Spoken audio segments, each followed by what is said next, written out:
শালমারায় আক্রান্ত বিজেপি কর্মীদের বাড়ি পরিদর্শনে জাতীয় মহিলা কমিশনের সদস্যা অর্চনা মজুমদার। নাজিরহাট শালমারা ফের শিরোনামে।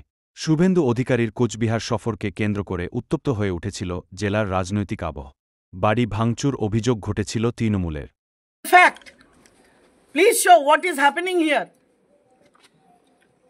3-4 बारी आपने किया चला जाए और दोबारा खारी ना हो और उसके सारे जायदाद जमी प्रॉपर्टी जो है वो लूटपाट कर लेगा। ये बांग्लादेश है क्या? ये इंडिया রাজ্যের মানুষ এরকম অত্যাচারিত হচ্ছে, সরকার কিছু করছে না, পুলিশ কিছু করছে না, দিল্লি থেকে কমিশন এসে দেখে যাচ্ছে, বাকিদের ঢুকতে দেওয়া হচ্ছে না, তাদের কাজ করতে যাবে কাজের জায়গা বন্ধ করে দেওয়া হচ্ছে। কি হচ্ছে এগুলো?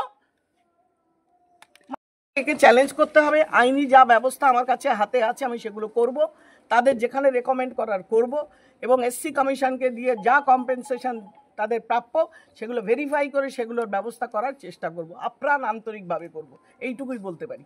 ঠিক আছে, শাসনে থাকলে আমরা মারা পড়ে যাব। আমরা রাষ্ট্রপতি শাসন চাই, আমরা শুধু রাষ্ট্রপতি শাসন চাই।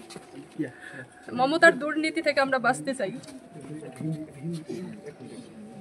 এরা ভয় পাচ্ছে আমি চলে গেলে, বেরিয়ে গেলে আবার এসে হুজ্জুতি করবে, আবার এসে গুন্ডামি করবে, কারণ পুলিশ প্রশাসনের উপরে আমাদের কোনো ভরসা নেই।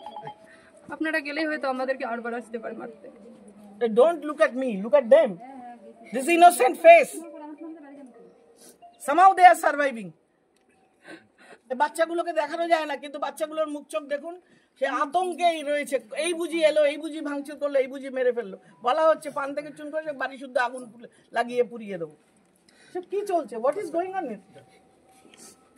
It is, I consider this is আমার বয়ান নয়, এদের ঘরবাড়ি জিনিসপত্র লুটপাট গুলো দেখান, এই মেয়ে এই শিশুদের কান্না দেখান, এরা যে কি আতঙ্কের মধ্যে দিন রাত কাটাচ্ছে এগুলো দেখান, যে আজকে পশ্চিমবঙ্গের গণতান্ত্রিক পরিবেশ কোথায় গেছে, মেয়েদের নিরাপত্তা সুরক্ষা আজকে কোথায়, রাজ্যের মহিলা মুখ্যমন্ত্রী আজকে মেয়েদের জন্য কি করছেন, কতখানি সহানুভূতি। আমার বলার কিছু নেই, আমি সত্যি বলছি, মন থেকে আমি খুব চাপের মধ্যে পড়ে গেছি যে এই মেয়েগুলোর জন্য যদি কিছু না করতে পারি, এদের পাশে না দাঁড়াতে পারি, আমার কমিশনে থাকাটা বৃথা হয়ে যাবে।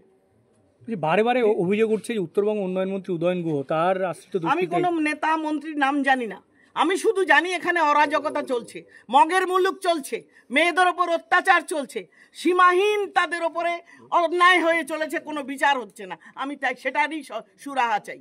আমি কোনো নেতা মন্ত্রী চিনি না।